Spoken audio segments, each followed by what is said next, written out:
Oke, baik. Assalamualaikum warahmatullahi wabarakatuh. Salam sejahtera untuk kita semua. Hari ini kita masuk pada pertemuan ke-10 ya. Oke, jadi topik kita hari ini mengenai jurnal penutup dan neraca saldo setelah penutupan. Oke. Berbicara mengenai jurnal penutup ya, pada akhir periode akuntansi ya, proses penutupan akun itu merupakan memang suatu kegiatan yang memang harus dilakukan, ya. Dilakukan pada akhir periode akuntansi setelah laporan keuangan selesai disusun, ya. Hal-hal yang harus kita lakukan pada proses penutupan itu adalah yang pertama itu mengidentifikasi akun yang akan ditutup, ya. Apa-apa saja sih sebenarnya akun yang akan ditutup, itu yang pertama yang kita lakukan. Lalu apa? Yang kedua itu membuat jurnal penutup, lalu kita posting ke buku besar. Nah, yang ketiga setelah kita posting ke buku besar, kita siapkan neraca saldo setelah penutupan. Ingat ya, siklus akuntansi yang di awal itu. Setelah kita posting, pasti kita akan membuat yang namanya neraca saldo, ya. Oke. Nah, kita lihat ya, di awal saya sudah menjelaskan mengenai akun real, akun nominal ya. Saya jelaskan kembali, karena apa? Itu berhubungan dengan jurnal penutup, oke. Nah, akun temporer atau akun nominal atau akun sementara gitu ya. Nah, ini mengakumulasikan data hanya untuk satu periode akuntansi saja. Nah, akun-akun yang termasuk di dalam akun temporer ini adalah akun-akun yang berada pada laporan laba rugi. Itu yang pertama. Yang kedua, akun prive. Ya, yang ketiga, akun ikhtisar laba rugi. Kenapa ini saya bahas kembali? Karena apa? Karena akun nominal inilah atau akun temporer inilah atau akun sementara inilah yang memang harus kita buat jurnal penutupnya. Nah, sementara akun permanen itu atau akun real itu tidak ditutup, ya. Kenapa sih akun, temporer ini atau akun nominal ini harus ditutup, ya? Kenapa? Karena yang pertama itu dia itu akunnya dibuka di awal periode akuntansi. Yang kedua, digunakan untuk mencatat transaksi selama satu periode akuntansi saja. Yang ketiga itu ditutup di akhir periode akuntansi ya. Kenapa ini disebut sementara, temporer ya? Alasannya itu karena 3 ini ya. Oke, lalu berbicara mengenai akun permanen atau akun real, ini adalah akun yang melaporkan aktivitas-aktivitas yang terkait dengan satu atau lebih periode akuntansi di masa yang akan datang. Akun permanen membawa saldo akhirnya ke periode akuntansi yang baru, ke periode berikutnya. Ya, jadi akun permanen itu ya, akun permanen itu tidak akan pernah ditutup sepanjang perusahaan itu masih ada, sepanjang perusahaan itu masih beroperasi, belum dilikuidasi, belum bangkrut. Jadi akun permanen itu tidak akan pernah ditutup selama perusahaan itu masih berdiri. Ya, jadi akun-akun yang, termasuk di dalam akun permanen itu apa ya? Ingat ya, kemarin sudah saya jelaskan bahwa akun permanen itu adalah akun-akun yang terdapat pada laporan posisi keuangan, laporan neraca. Apa itu? Harta, utang, modal. Nah, jadi jurnal penutup itu di sini kita simpulkan ya bahwa jurnal penutup itu hanya dilakukan untuk akun-akun temporer saja, untuk akun-akun sementara saja ya. Oke. Nah, jurnal penutup itu sangat penting dibuat karena apa? Ya, yang pertama, karena akun pendapatan beban prive itu harus memiliki saldo nol di awal periode akuntansi yang baru, begitu. Nah, akun modal pemilik ya harus memperlihatkan yang pertama pertambahan dari pendapatan. Ya, ketika ada pendapatan, maka itu akan menambahi modal pemilik. Jelas. Nah, yang kedua, itu akun modal pemilik itu harus memperlihatkan penurunan dari beban, ya. beban atau biaya yang dikeluarkan oleh perusahaan selama dia beroperasi pada periode tertentu. Dan penurunan dari price ketika si pemilik perusahaan itu mengambil sejumlah uang untuk kepentingan pribadinya. Ya, jadi akun modal pemilik itu harus memperlihatkan dua hal ini ya. Oke. Nah, jadi ya, dapat kita simpulkan bahwa jurnal penutup atau closing entries adalah ayat jurnal yang dibuat pada akhir periode akuntansi yang bertujuan untuk menutup atau memindahkan saldo-saldo perkiraan nominal atau sementara ke perkiraan real, yaitu perkiraan modal pemilik. Ya, jadi semua itu ditutup ya ke perkiraan real.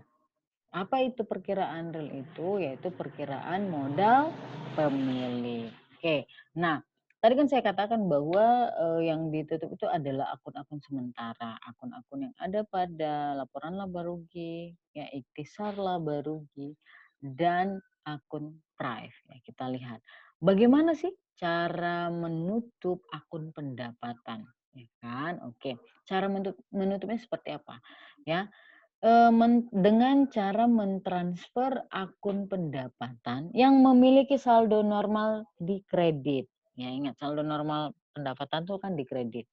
Ya, kita pindahkan dia ke sebelah debit. Dan kemudian ya mengkredit akun ikhtisar laba rugi atau income summary seperti ini. Jadi tinggal kita tutup pendapatan jasa pada ikhtisar laba rugi. Oke. Nah, yang kedua, pendapatan sudah kita tutup, ya kan? Lalu ada yang kedua juga akun yang ada pada laporan laba rugi, apa itu? Beban. Caranya bagaimana menutupnya ya? Dengan cara mentransfer akun beban yang memiliki saldo normal di mana ya? Beban itu saldo normal di debit ya. Kita pindahkan, kita transfer ke sebelah kredit. Dan kemudian mendebet akun ikhtisar laba rugi ya. Ya sama seperti yang, pendapatan ya. Oke, pada ikhtisar laba rugi. Oke.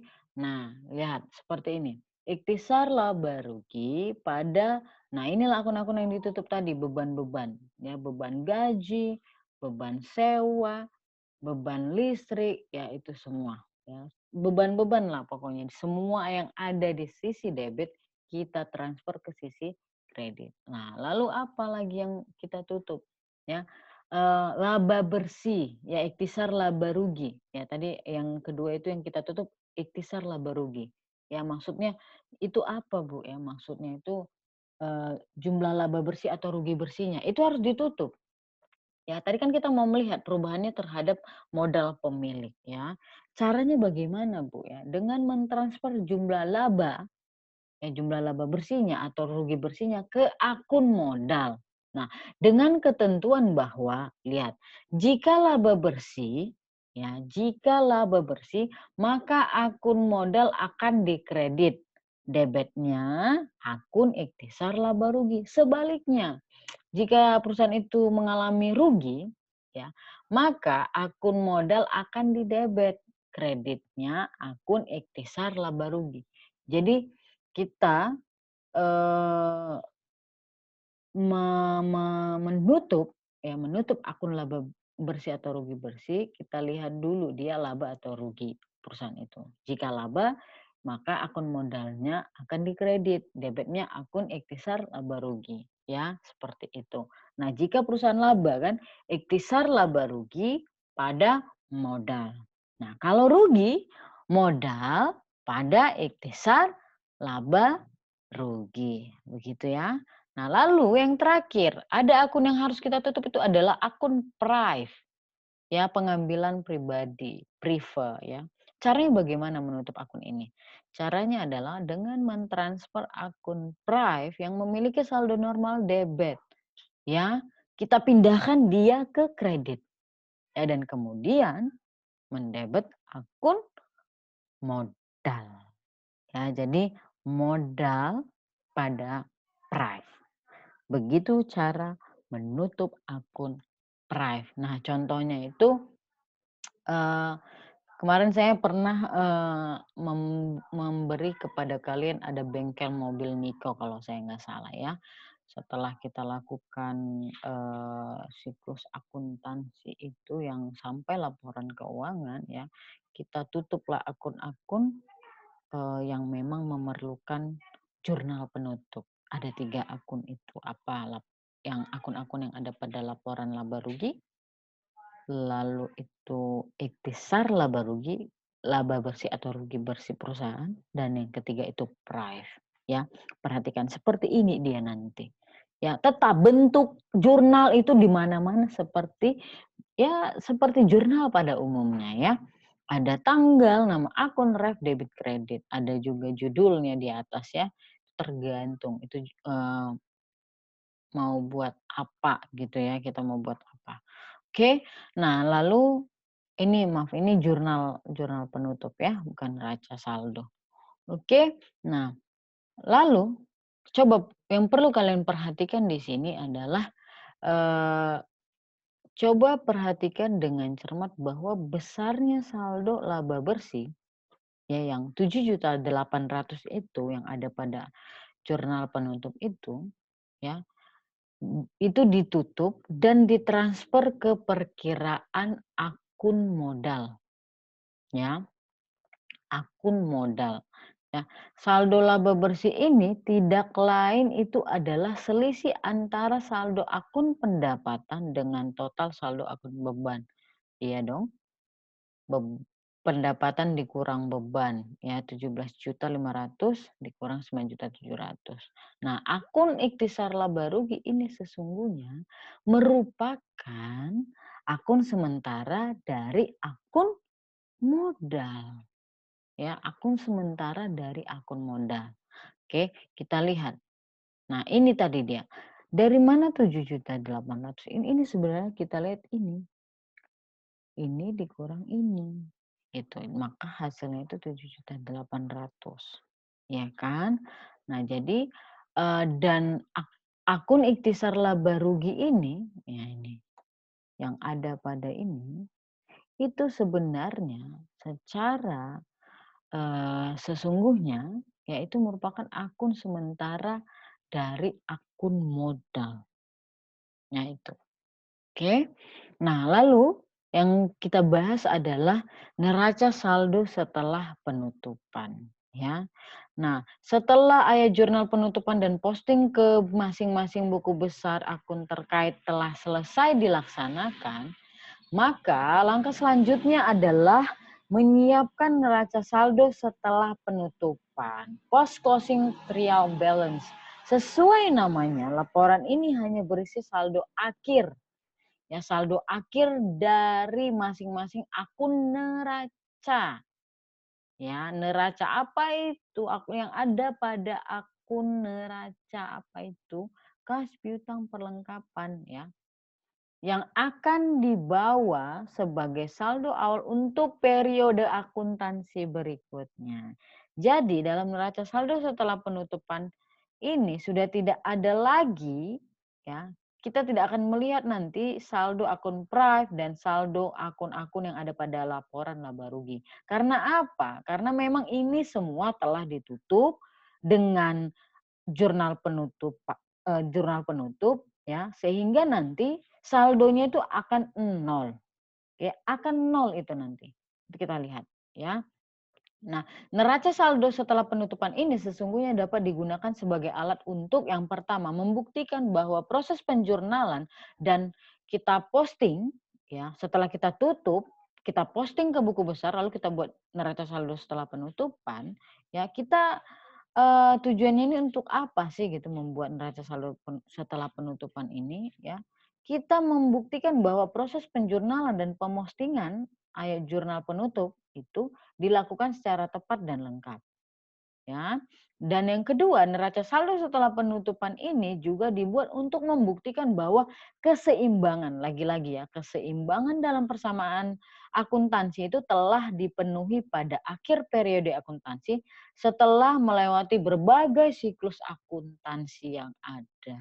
Ya, namanya neraca. Kalau neraca itu kan kalau kalian cari di Google itu neraca itu lambangnya itu seperti timbangan yang seimbang. Ya, jadi tetap konsep balancing itu harus ya, harus eee, kita pahami ya bahwa itu penting ya, debit kredit itu harus sama gitu ya, di dalam neraca saldo. Oke baik, eee, Ibu akan kasih tunjuk ya, Ibu akan kasih tunjuk contoh ya, contoh jurnal penutup ya, jurnal penutup ya. Kemarin kita telah membuat, apa ya namanya, yang bengkel mobil Baim ya. Saya pernah memberi transaksi ya, bengkel mobil Baim ya, kalau saya nggak salah. Ya, sampai, eee, ke kemarin, sampai laporan keuangan atau apa saya lupa, yang jelas saya pernah, ya. Jadi kalau misalnya dengan menggunakan contoh itu, ya kita buatlah jurnal penutupnya ya, jurnal penutupan yang akan timbul seperti ini ya. Buat ya, buat, apanya, format tabelnya ya, format tabel jurnal ya. Nah, ada tanggal, nama akun, ref, debit, kredit kan. Nah, begini dia. Pendapatan jasa. Ya, ini menutup akun akun pendapatan jasa. Ya, kita transfer dari kredit dia ke debit. Ya, yang tadinya bersaldo normal di kredit, jadi saldo normalnya di debit. Jadi kita transfer dia ke debit karena saldo normal awalnya itu kredit, begitu ya. Nah, begitu juga dengan beban, ya beban saldo normal di mana? Di debit.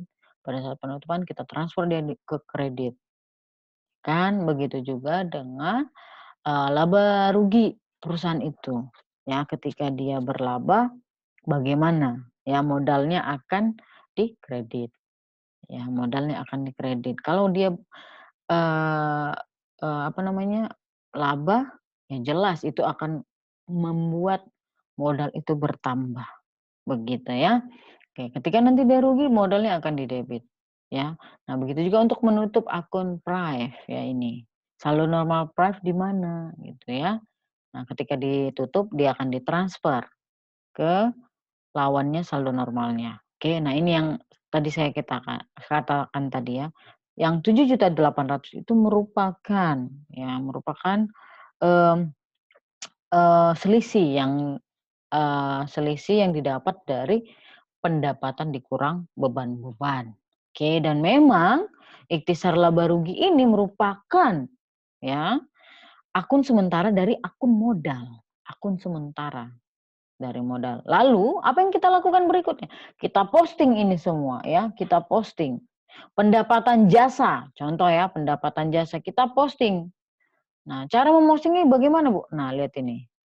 Langsung paling bawah dibuat 31 Desember. Jurnal penutup. Refnya JP karena asalnya dari jurnal penutup. Berapa tadi dia? Di debit kan? Nah, nih 17.500.000. Nah, lihat di sini akan kelihatan bahwa nanti dia itu akan nol. Benar nggak, Bu? Benar, saya bisa jamin. Nah, dia di debit kan? Nah, ingat, kan ketika misalnya ada debit kredit itu kita kontra ya, kita selisihkan. Ini kan tadi saldo akhirnya 17.500.000 di kredit. Nah, ini di debit, ya udah tinggal kita selisihkan. Maka hasilnya itu nol. Begitu ya. Lalu kita lihat ikhtisar laba rugi. Bu, buku besar ikhtisar laba rugi kan nggak ada, Bu. Bagaimana? Apa yang harus kita lakukan? Ya udah, tinggal kita buat. Kita tambahkan buku besarnya. Satu lagi. Ya, kita buat ya, jurnal penutup. Ini untuk menutup akun pendapatan. Posisinya di mana dia? Di kredit. Nah, kita lihat nanti ya. Nah, di kredit ini. Nah, begitu seterusnya. Ikhtisar laba rugi juga ini ada. Masukkan ke tempat ikhtisar laba ruginya. Ya kan? Nah, begitu juga dengan beban-beban. Beban-beban juga begitu. Ya kan? Nah, lalu begitu juga dengan modal Baim. Modal Baim ya, modal Baim juga sama ikhtisar laba rugi. Kita posting semuanya. Nah, sehingga nanti akan berbentuklah dia, pokoknya akun-akun yang sudah kita tutup itu akan bersaldo nol, ya, saldonya nol. Ini nol, nol, akun-akun yang ada pada laporan laba rugi, akun-akun yang ada akun-akun Prive, ya akun Prive maksud saya, akun Prive. Lalu satu lagi akun ikhtisar laba rugi. Ya, ini apa? Kita akan lihat bagaimana sih pengaruhnya, kan begitu ya. Nah, ternyata nol juga. Ya kan ini dia. Buku besar ikhtisar laba rugi. Ternyata nol juga, begitu ya. Nah, lalu apa yang kita lakukan? Langkah berikutnya, membuat neraca saldo setelah penutupan.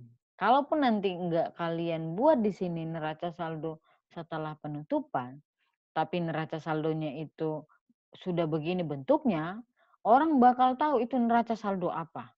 Ya, bahkan ada di beberapa literatur yang membuat ini itu tidak ada contohnya begini. Nah, dari sini kita sudah bisa melihat bahwa ini neraca saldo apa, begitu ya.